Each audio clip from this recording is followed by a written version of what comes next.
Hello, my name is Vanessa. I'm 27 years old. Only a year ago, I went through a life-threatening event that resulted in my in-laws getting arrested and me getting a divorce from my husband. I know it all sounds crazy, so let me start by telling you a little about my relationship with my now ex-husband, Daniel. Daniel and I met in college and we started dating because we found out we had a lot of things in common. I ended up liking his company and the way that he always found a way to make me laugh. Besides, it did help that he was a very attractive man. We dated for a long while until we graduated before we decided that it was time for us to meet each other's parents. My parents loved Daniel, but when it came time to meet his parents, I couldn't help but feel like his parents did not like me. They were cold towards me, and for some reason his father Dominic kept throwing insults my way. They went unnoticed because Daniel's mother, Melanie, would laugh it off as a joke, and then Daniel would follow along. I was pretty uncomfortable the entire time, and I was beyond glad when it was time for us to leave. After our first meeting, Daniel asked me how I liked his parents. So, how did you like my parents? Well, I think they're pretty cool, but what happened? Did you not like them or something? No, but I think that they don't like me. Why in the world would you think that? To start, your mom barely even looked at me, and the few times that she did, I swear she sneered at me. What? That's nonsense. My mom prides herself in being a proper lady. That's literally the last thing she would ever do. And then your dad kept throwing thinly veiled insults at me the entire time. Literally, when did he do that? When I was telling him that I was a legal consultant, he said, and I quote, "Lawyers are known to be scumbags, and they also tend to look like it. I wonder if my son has a thing for those." Oh, come on. He didn't mean anything bad by that. That's just my dad's sense of humor. That's a pretty messed up sense of humor, and very hurtful too, don't you think? I guess I've just gotten desensitized to it, but I can see how it can be hurtful to someone who isn't used to it. I'm sorry that they made you feel that way, but I promise you that they never intended to do it. Are you sure? Because if they don't like me, I'll respect that and keep my distance. I understand that sometimes you can just not like a person, and I don't want to seem annoying by being around them a lot. Hey, don't you dare think that way. It's been a while since I brought a girl home, and they're a little protective of me. I guess they were just trying to judge how you were for me. Don't take it to heart, please. Fine, if you say so. I didn't know how Daniel expected me not to take his parents' odd behavior to heart, but I tried my best. I met them a few more times after that, and every single time they treated me like I was stupid and inferior to them. I tried to talk to Daniel about it, but he never seemed to listen to me. Eventually, I gave up and resorted to avoiding much contact with his parents. About a year after we met each other's parents, Daniel proposed to me, and within 6 months we were married. At the wedding, Melanie and Dominic were very rude to not only me, but also to my entire family. I brought it up with Daniel, and we ended up having a pretty big fight. But like always, it did not lead to any results. He'd keep excusing his parents' behavior with them, just being overprotective of him, but I didn't see why that needed to include being so mean to someone's entire family. I could deal with their behavior, but there was no reason to insult and belittle my family. After that, I pretty much barely spoke to either of them, and that was the way it was for a good 6 months. Daniel tried his hardest to mend the relationship between me and his parents, but every time I caved and went to visit them, they'd get more egregious with their insults, I will say that no matter what they said or did, I never once retaliated. I was always nice to them, and I never penalized Daniel for not taking my side. I only expected an apology when they took it too far. One day, Daniel came back home from work and told me that his mom called and she invited us on a camping trip with her and Dominic. So my mom called me today. Oh, what did she say? She told me that she and Dad were going on a camping trip this weekend.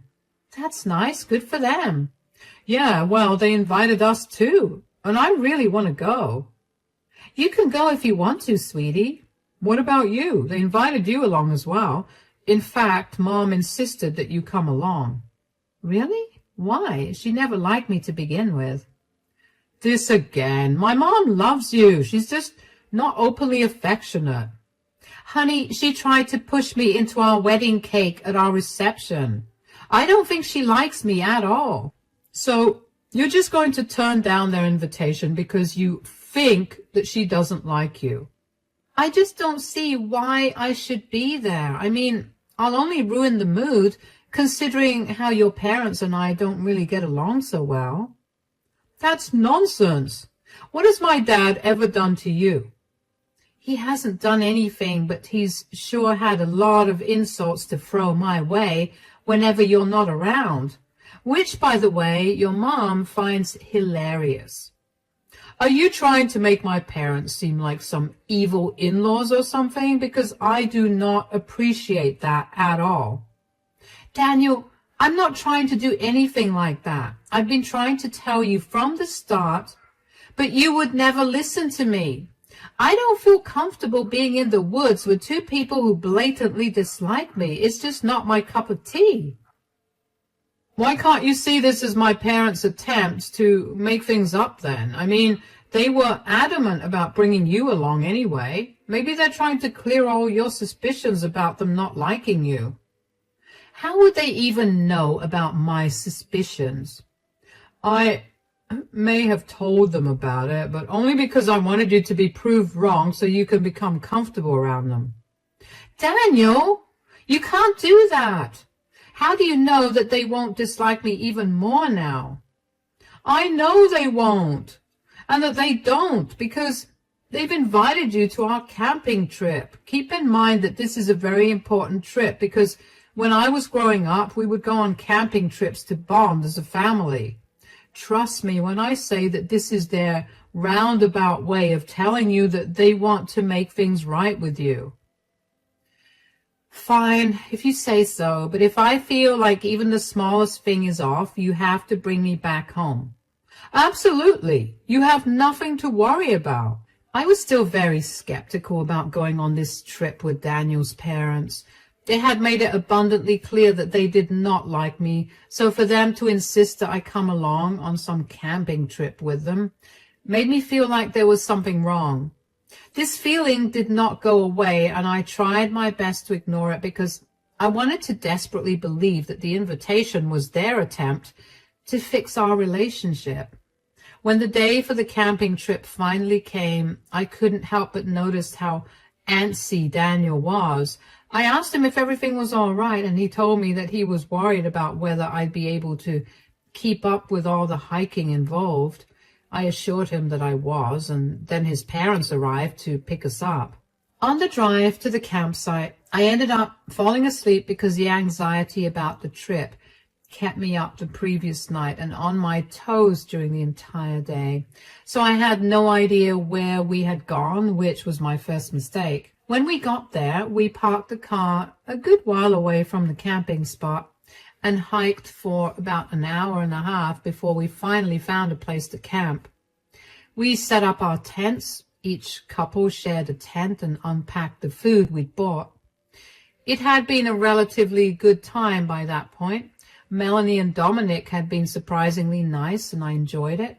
After dinner was done, I thanked both of them for inviting me along. Thank you so much for inviting me along on this camping trip. Daniel told me about how important these camping trips are to you guys, and it makes me feel so nice that you invited me to join you. Of course, you're our daughter-in-law now. You're part of our family. And also, Daniel told us about how you'd been feeling around us. Oh, forget about it. That was just something I confided in him about because I was insecure and probably overthinking things. No, we can't just let it go. We did not mean to make you feel that way. And we're really sorry that we did. We weren't trying to make fun of you or be cold towards you. It's just that since Daniel was born, it had always been the three of us. He's our only son, and we tend to be very protective of him. One could even argue too protective of him. We didn't mean to hurt or upset you, and we're sorry that we did. I get that. I mean, I love Daniel with all my heart, and he's a wonderful man. I see why you guys care so much, and I can assure you that I too want only the best for him. Yeah, she makes me very happy, and there's nothing better that I could have asked for. I'm glad that's the case. As long as you keep him happy, I'm sure we'll never run into any problems together. Dominic, don't say it like that. It sounds like we're threatening her, and that's the opposite of what we want to achieve today. It's okay. I'm sure that Dominic was only trying to be funny. Sure. Anyways, where's the hot chocolate, Melanie? Oh, yes, it's in our tent. I'll pour us some cups and be right back. Hot chocolate? Oh, yeah, my mom makes a mean hot chocolate. I swear she must put some magic in it because no hot chocolate has ever tasted as good as hers. Well, then, I'm excited to try it. I was genuinely happy that night. I never expected my relationship with Melanie and Dominic to get any better. I was happy with things being the way they were, as long as Melanie and Dominic were a little more civil. But to hear them apologize and provide kind of reasonable reasons for their behavior made me feel like there was hope for my future with them. Just after Daniel told me how good Melanie's hot chocolate was, she came out of her tent and gave me a full cup of hot chocolate. I did notice that she was very particular about which cup was mine, but I didn't pay any attention to that because I was so happy about our previous conversation. For starters, her hot chocolate was very average. I didn't see why Daniel hyped it up so much, but I appreciated it out loud just to keep the good ambience going. I'm only saying this because I want to be a little petty, and it sets a good tone for what I'm going to tell you about what happened next. As I was reaching the end of the cup of hot chocolate, I began to feel very drowsy. I don't remember how or when I ended up in my sleeping bag, but I did. When I woke up the next day, I felt groggy and I had an almost head-splitting headache. My stomach was also feeling very weird, but I didn't have time to focus on that because I was suddenly very aware of how I was sleeping in a sleeping bag without a tent to cover me. In fact, Melanie and Dominic's tents were gone as well. Out of panic, I picked my phone up to call them only to realize that I had no network. I felt panic rising in my chest. I couldn't believe that I had been abandoned. I tried calling out to them and I hoped desperately that they were playing some sick joke. But after half an hour of calling out to them, I finally made peace with the fact that I was abandoned in the middle of nowhere with nothing on me. They had taken everything I had to. With nothing else to do, I decided to walk around to see if I could find my way out. I think I walked around for at least an hour before I was approached by a man. Hey there. Hey. I'm sorry, I'm not trying to be creepy, but I couldn't help but notice that you seem a little lost. Well, I have no idea where I am. Not that you could help me. Wait, can you? Yeah, of course, I'm the park ranger. See, here's my name tag. I'm Sean, by the way. My buddy and I were scouring the area because we thought we heard the rustling of leaves and such, and we figured that there was someone around here. You know, this is a prohibited zone, right? Oh my gosh, I'm so sorry. I had no idea. It's okay. You do look a little worse for wear. Why don't you follow me to the cabin and tell me how exactly you got lost? Sure. What do you want to know exactly? I came here camping. I went to sleep, and when I woke up, it was late in the afternoon, and I was lost. Did you come here to camp alone? No, I came here with my husband and his family, but they all left me behind, which is why I ended up wandering around so I could find some way to get back home. They just left you behind? Yeah, and the funniest part is that I was just beginning to think that his parents liked me. Turns out they didn't. That's rough. But how did you not hear them clear everything out? I mean, they couldn't have been very quiet. I know, right? That's what I was thinking too. I mean, I even slept in very late, and that never happens. I have a very strong built-in clock that never lets me sleep past 8 a.m. no matter when I go to sleep. Your body clock is amazing, but your not waking up is odd. Do you think there was any foul play at hand? You know what? Maybe there was. Why do you say that? Well, last night I had my mother-in-law's famous hot chocolate, which after I finished drinking, I began to feel really drowsy. At the time, I just thought that I was very tired from the hike, but now I don't think that was it.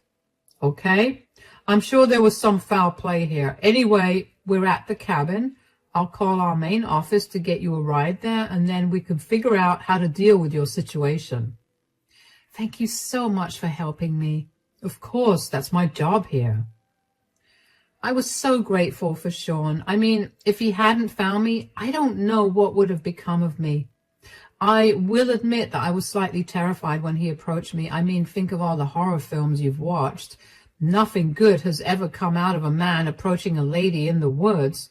Not to mention, Sean wasn't wearing any uniform, so I was even more terrified. But one look at his badge and I felt better. It took us a while to get to the cabin. After we got to the cabin, Sean called for a vehicle to take me out of the dense wood. While we waited for the car to arrive, Sean asked me a few more questions about what had happened. I told him everything as I remembered it. Sean asked me if I wanted to get the police involved in what happened. He told me that he had a few friends at the police station in our district, and he could help me out if I wanted to. At first, I was tempted to tell him no out of pure alarm, but then, the more I thought about it, the more I realized that it would be best if I did at least get some revenge on Daniel, Melanie, and Dominic. I needed to find out if they drugged me and what they used to drug me. So I told Sean that I would be okay with getting the police involved, and he quickly made a few phone calls. Just as the car for me arrived, Sean told me that the cops would be waiting for me at the main office. I thanked him profusely for his help, and he smiled at me. When I got to the main office, at least 6 cops were waiting for me there. One of them rushed up to me and asked me if I'd be comfortable giving my blood to run some tests on it, and then going down to the police station. I consented to it and followed whatever they wanted me to do. Over the next few hours, I spent a lot of time detailing the events of the camping trip to the officers and then waiting for the blood test reports. As soon as I got some signal on my phone was flooded with messages about money being withdrawn from my account. Now, I didn't have anything on me, so I knew that either Melanie, Dominic, or Daniel was stealing from me. I immediately told the officers about this, and they looked into it. After a little digging, they figured that the withdrawal was made at the ATM near Melanie's place. By this point, I was practically shooting steam from my ears because of how angry I was. I couldn't believe the audacity of that family. I couldn't wait for them to be put in their places. When the reports finally came, I was told that I had been administered a near lethal amount of sleeping pills. My heart started racing when I heard that. I couldn't believe that I was even alive, and that Melanie and Dominic would go so far as to show me how much they hated me. The officers told me that all 3 of them would be charged with drugging and robbery if I wanted to press charges, and you can bet that was what I wanted to do. The officers asked me if I would like to ride along with them, and of course I wanted to. I wanted to be there to see the shock on their faces when they saw how their actions caught up to them. After the officers got a warrant for the arrest of Melanie, Dominic, and Daniel, and a warrant to search their house, we were off. When we finally got there, I walked up to the door and knocked on it. Keep in mind, by this point, it's well past 9 p.m., and not once did I hear anything from the three of them. Melanie opened the door and looked shocked to see me with 6 cops standing behind me. "Oh, hey, Vanessa, where have you been? We've been worried sick." "Save it, Melanie. You guys tried to drug me and rob me." "That's not true." "Oh, really? Then why did I wake up all alone in the forest with nothing on me except my phone, which I had thankfully kept in my pocket, and you lot didn't seem to check?" "What? What are you talking about? We tried to wake you up when we were going on a hike in the morning, and you insisted that we go alone. You told us that you'd meet us back home." "Are you seriously lying to my face right now?" "I'm not. And this is a family matter. Why did you involve the cops in this?" "I had to because I had been drugged and left alone in the woods. Besides, they're here to arrest you guys." "Arrest us? Why in the world?" "Officers, she's always been very unstable, and she's been prone to making up lies to suit her narratives. We've been nothing but kind to her, and she's always tried to pick on us for it." "That's a load of lies, and you know it." "How can you even prove that we drugged and robbed you? This is unconstitutional." "Right here. I have my blood reports which show that I had a near lethal amount of sleeping pills in my system." "You could have taken them yourself. How can you prove that we did it?" "Daniel knows that I don't have any sleeping pills because they mess me up badly, and I feel groggy and restless for the rest of the day. There has never been a time in our entire relationship where I've taken sleeping pills." "So, they could have been Daniel's pills that you stole. You don't like nature, and maybe you were trying to fall asleep quicker." "I know for a fact that Daniel didn't carry them because I packed our bags for the trip, and he had been home all day, so he could not have gone out and bought them either. So that just leaves you, Melanie, and you, Dominic." "We did not do that." "As for the robbery, once I managed to get the network on my phone, I got a ton of messages telling me that so-and-so amount of money has been debited from my account. A quick look at where this money had been withdrawn shows me the ATM just a block away from your house." "That's circumstantial. You have no way to prove that we did any of that. You just hate us, and you want us to not be a part of Daniel's lives." "Do I want that, or are you projecting onto me what you wanted to do with me? Anyway, everything I just said will be proven now. The police have a warrant to search the house and your car. Move aside and let them do their jobs." Dominic tried to protest but was quickly detained by an officer. A quick search of Melanie and Dominic's bedroom, and the cops found an almost empty bottle of sleeping pills and a receipt showing its purchase only the day before. I don't know about you, but that's pretty incriminating evidence. And aside from that, a huge wad of cash was found in Melanie's cupboard, the exact amount that got withdrawn from my account earlier that day. The three of them were quickly handcuffed and put into the squad car. Another small victory for me was that Melanie and Dominic's yelling drew the attention of a few of their neighbors, who all came outside and witnessed the three of them getting arrested and put into the police squad cars. I was glad that their good reputation around the neighborhood was going to go to the trash. Thankfully, all of my things were in their house, so I had my keys and wallet safely in my possession pretty quickly. One of the officers escorted me home after the three of them got arrested, and I thanked him a lot for everything he did. When I opened the door to my home, I finally felt all the emotions that I had held myself back from feeling. I pretty much broke down as all the stress and hurt crashed down on me. I couldn't think of a single thing I did to any of them for them to have treated me that way, especially Daniel. My answers did come to me, but only after months of courtroom visits for the trial of Melanie and Dominic. What about Daniel? Well, He turned on his parents and said that he was coerced into doing it. He said that he was only a witness to everything that happened and that he never did anything to aid his parents. There was no evidence to prove otherwise, so Daniel only got a few hours of community to complete. During this entire time, I filed for a divorce from Daniel. Right after he got let go by the police, he decided that the first thing he needed to do was come visit me. I saw that he was standing at my door through the security camera and debated opening the door to him. I got too curious, so I ended up opening the door. "Hi, Vanessa. What do you want?" "Look, I just wanted to apologize for everything that my parents did to you. I realize now that you were right about them not liking you. I should have listened to you, and I'm sorry that I didn't." "Your apology means nothing to me right now, and don't act like you weren't a part of their entire scheme." "I wasn't. They forced me to go along with them." "How did they do that? Did they tie you up and take you hostage? Did they drug you too? Did they blackmail you?" "No, they just told me to follow along without asking any questions."